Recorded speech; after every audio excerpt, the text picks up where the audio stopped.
So learning the subjunctive, or it is known in French as le subjunctif. The subjunctif. This is a C. The subjunctif.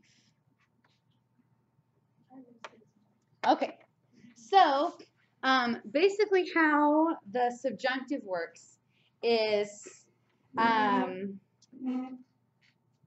here's the best way to explain it. It is a mood, okay? It's not a tense.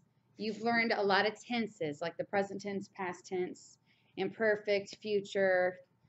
Those are all tenses in the indicative mood, okay? So this is like a whole new world opening up for you, because everything you've learned, you're like, okay, I know how to talk about things in the present, in the past, etc. They all fall under the umbrella of indicative. There's a whole new umbrella I'm opening now for you called the subjunctive, or the subjunctif. And so there's a present subjunctive, there's a past subjunctive, there's several tenses, if you will, that fall under the subjunctive umbrella. The only one I will really focus on is the present. The past isn't hard at all, and when you see it, you'll know exactly what I'm talking about, okay? So the subjunctive is technically a mood, and it's a new one. So all you've learned before is the indicative. The conditional, just so you know, the conditional and the commands are those the only ones you've learned that aren't technically under the indicative mood. Okay, so how the indicative works is you use the indicative when you're talking about facts, or when you know, like you know what's going on. Oh, like, you know, I eat pizza on Thursdays, or I went to the mall, or, you know, when I was little, I always saw grandma on Saturdays. It's, you know, the indicative mood is things you're sure about. The subjunctive is when you're uncertain, okay? So the indicative, you knew everything that was going on, what you did, what you do, what you will do in the future. It's all, you were certain about it. But the subjunctive, it is about uncertainty. So it's about uncertainty. There's a little acronym that I'll teach you actually later. But it deals with uncertainty or hypothetical things. Okay, so that's why there's a present. That's why there's even a past. But now we're not sure. It's not like we eat pizza that we went here or we did anything else. Everything is uncertain or hypothetical. Okay, so first I'm going to show you how you conjugate the verbs. And then there's kind of phrases that you use with it. Like it's necessary that, or it's doubtful that. There's little kind of intro phrases that require the subjunctive. Okay, but here we go. We'll start with the conjugations. Okay, so let's draw. We're going to put three verbs right by each other. I'm going to show you a regular ER, IR, and RE. So here we go. So let's go ahead and use parler, finir. I don't know why I conjugated parler. Parler, finir, and attendre. And then we'll have our usual suspects here of people.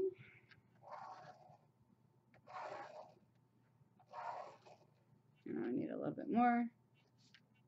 There we go. So we can go ahead and here put je, tu, il, elle, on, nous, vous, il, and elle. Okay, here's what you do for the subjunctive. And of course, there's irregulars.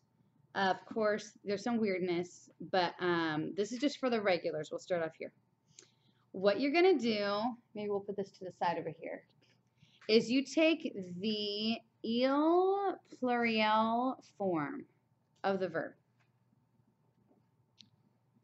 And you're going to take off the ENT.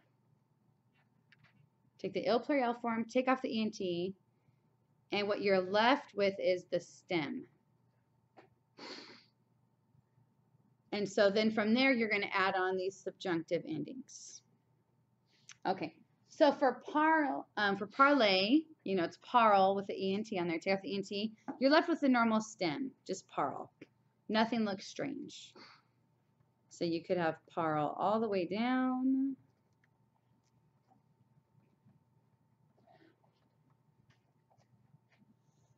Okay, and here's how it looks.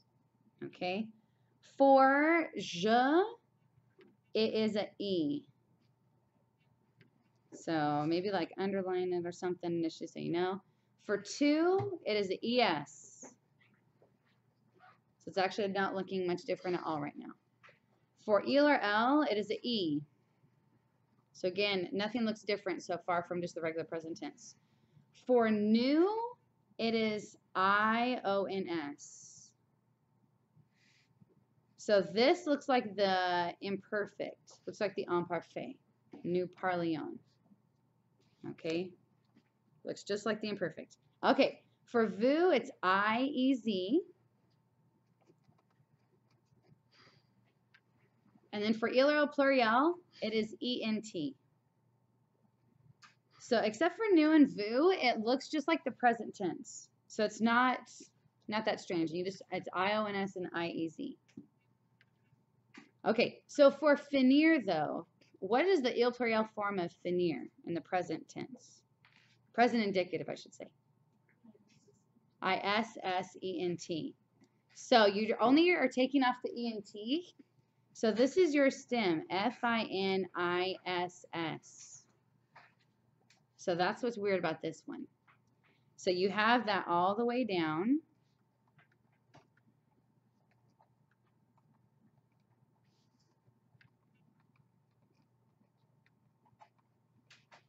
And now you're adding the same endings. So now it's finis, finis, finis, finition, finicier, finis. So normal IR verbs are going to look at, you just got to remember there's the ISS on all of them. All right, and then for attendre, so the il pluriel just has the RE off and has the ENT on there, so your stem is just attendre like that.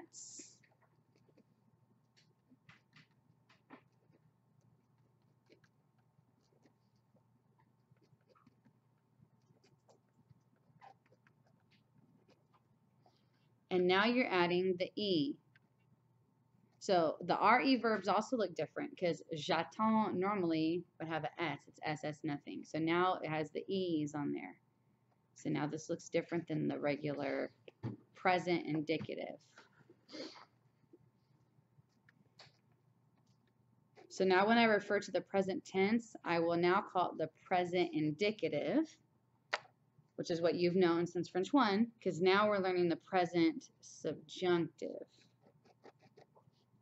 Okay, present indicative, what you've known forever. This is now the present subjunctive. Okay. All right, so that's how you conjugate it. Any questions so far on the conjugations? Okay, so there are a few irregulars. I'm going to teach you what's called the two-stem irregulars today. So that's the present tense, or the regulars. That's not hard. I'm going to move on real quick, and I'm going to teach you what are called two-stem irregulars. And you'll see, I've always referred to these verbs as like boot verbs, where, you know, inside the boot, for je, tu, il singular, and il pluriel, it conjugates one way, and for nous and vous, it's different. They're just called two-stemmers now. Basically, there's one stem. See how there's one stem for all of these? Now, with these certain verbs, there's going to be two stems. There's going to be one stem for the je, tu, il, and il pluriel. There's going to be a different stem for nous and vous. And you'll see why these verbs are going to be very familiar. We're already used to them basically being what I always called boot verbs before. So it's the same idea. Okay, so there are 4 verbs I'll use as an example. We'll just, once you realize what one is like, we're only going to fill in one on each. But just for the moment, you're going to draw a giant grid. But we're not going to use all of it. But for now, we need 4 verbs.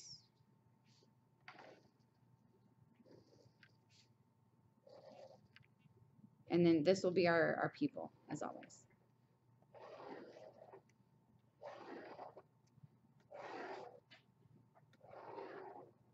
Okay, so we've got je, tu, il, elle, on, nous, vous, and il and elle pluriel.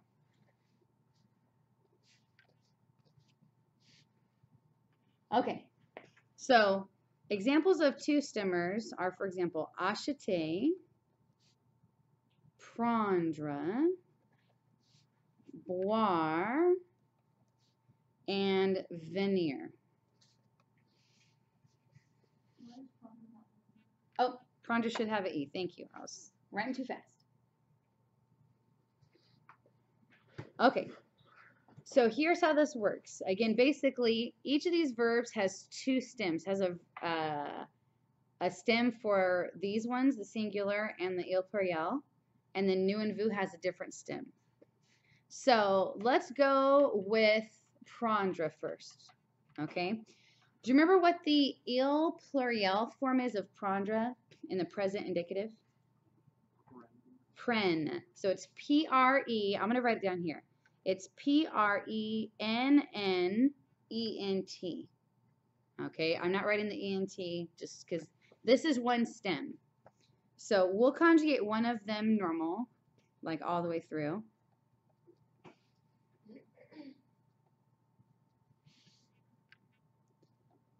Okay, so it's just like normal so far. I've taken the il pluriel form, take off the ENT, and that's my stem, just for the boot, if you will. Okay, and so we're just going to add the normal endings for the subjunctive that we've already learned. So it's E, ES, E, and ENT. So now it's je prenne, tu prennes, il prenne, and il pluriel prenne. Do you remember what the new form is of prendre in the present indicative? As one N, it's prenons. So that is your stem here, P-R-E-N, just with only one though.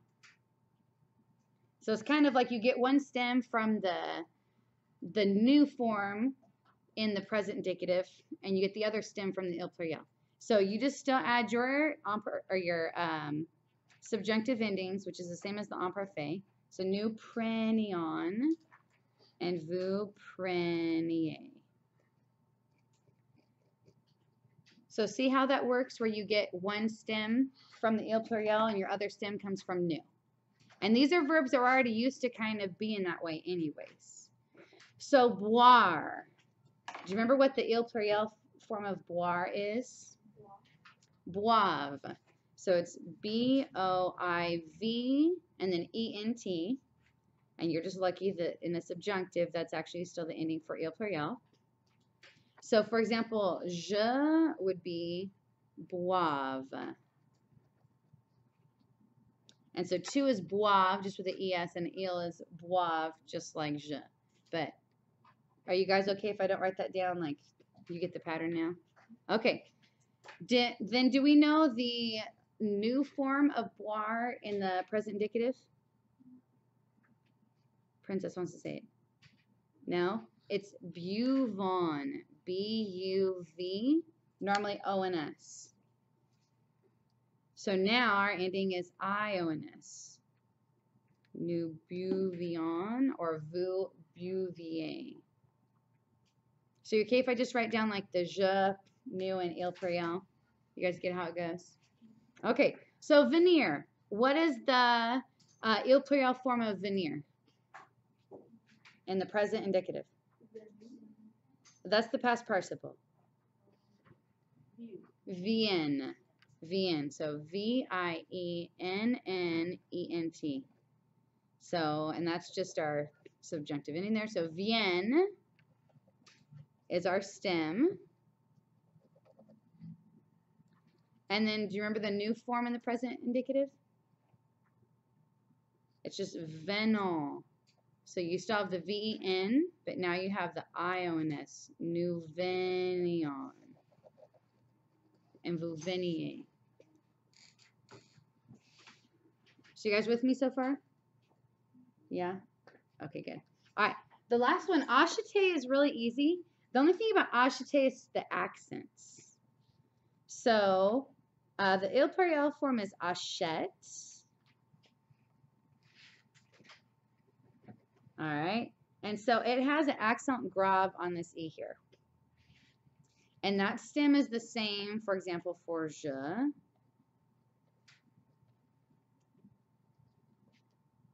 But then on the new form, there's no accents. So it's nous achetons is the present indicative. For present subjunctive, it's achetions. But there's no accent.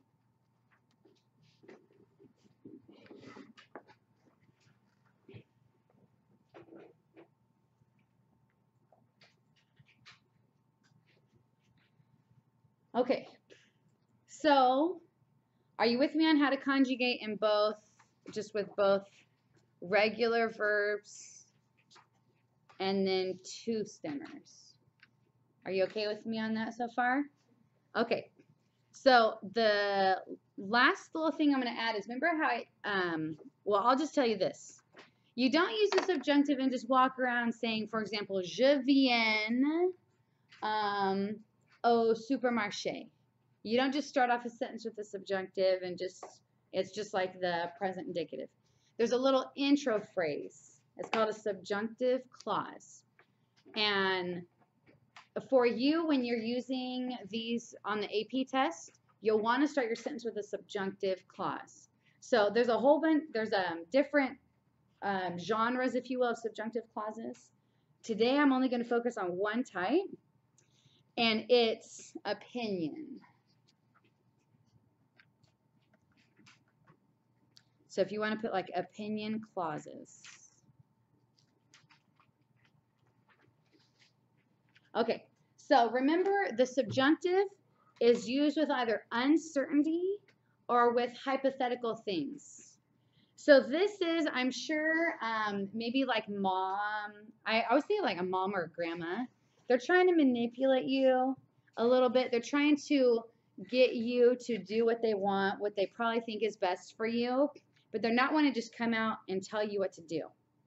So they might say something like, it's, for example, it's good that, but in French, it would be il est bon que, and then you would have your subjunctive, then you would put your subject and your verb in the subjunctive here and the rest of your sentence. So, you know, I actually use this with you guys and with my students all the time. I was like, oh, you know, it's good, you know, that you study every night this week for your test. And I would say something like, il est bon que tu étudies, thank you. Il est bon que tu étudies chaque soir cette semaine. And so I'd be telling you, you know, it's good that you do this. Do I think you're going to go home and do it? I hope so, but I'm uncertain. I don't know for certain, or else I wouldn't use the subjunctive. Okay, so you see how that is? I'm speaking with uncertainty. I'm hoping you do this, but there's no guarantee that you will or that you won't. So you guys get my drift? Okay, so subjunctive sentences are going to start with a subjunctive clause, like, for example, il est bon que. Another one. Il est dommage que. Do you know what dommage is? It's a shame. So it's a shame that, yeah, that Katie couldn't be here. Il est dommage que Katie ne, this is an irregular, but ne soit pas ici. That's the verb être. I'll teach that to you later. So il est dommage que. Another one. Il est yes. Well, here I'm giving my opinion. Yeah, that's actually a really good question. In that case, yeah, I already know she's not here, but it's my opinion about her absence, if you will. Like, yeah, we know she's not here. We see her desk is empty, but I'm giving an opinion about it. Is it like the best way to be passive aggressive? Like, yeah, it's a really good way to be passive aggressive for sure. The subjunctive is great for that. Absolutely, yeah. So just go with right now. The easiest way to think of this, instead of like, oh, am I certain or am I uncertain? Is there a hypothesis going on or not? Instead of trying to think it that way, just think. If it starts with this phrase, put the next verb in the subjunctive. Okay? So, il est essentiel que, it's essential, sorry, this should be an E. It's essential that, il est, can I just put important here, and you know it's the il est important que? Can I do that? You guys get what it means? So it's important that, il est important que. So il est indispensable que, and indispensable is the same as essentiel. It's essential that. It has the same meaning as that one.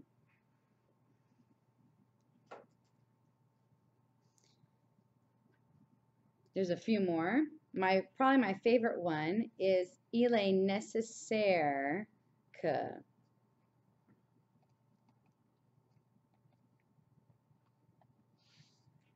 It's necessary that.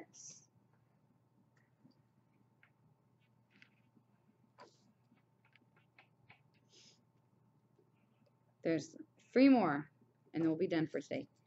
Il est possible que.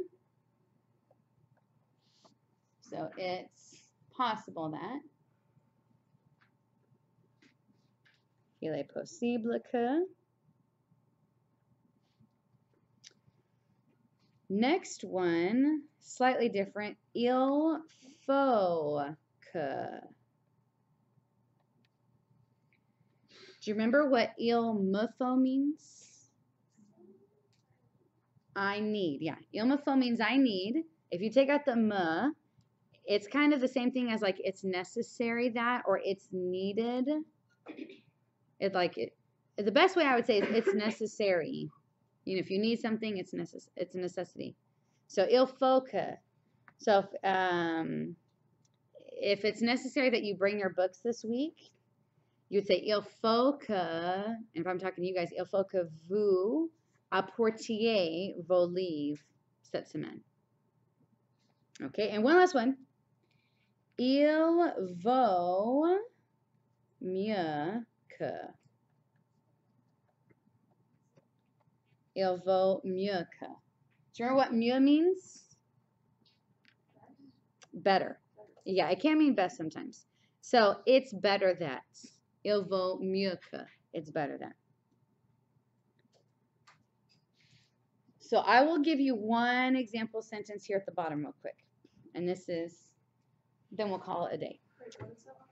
It's better that. Okay, so why don't I actually use that one?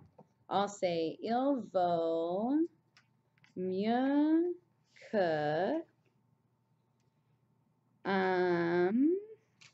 Oh, let's do this. We'll see if she sees this. Il vaut mieux que Katie et Janae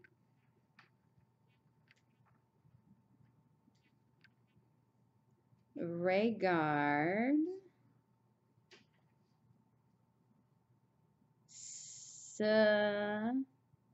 Sets video.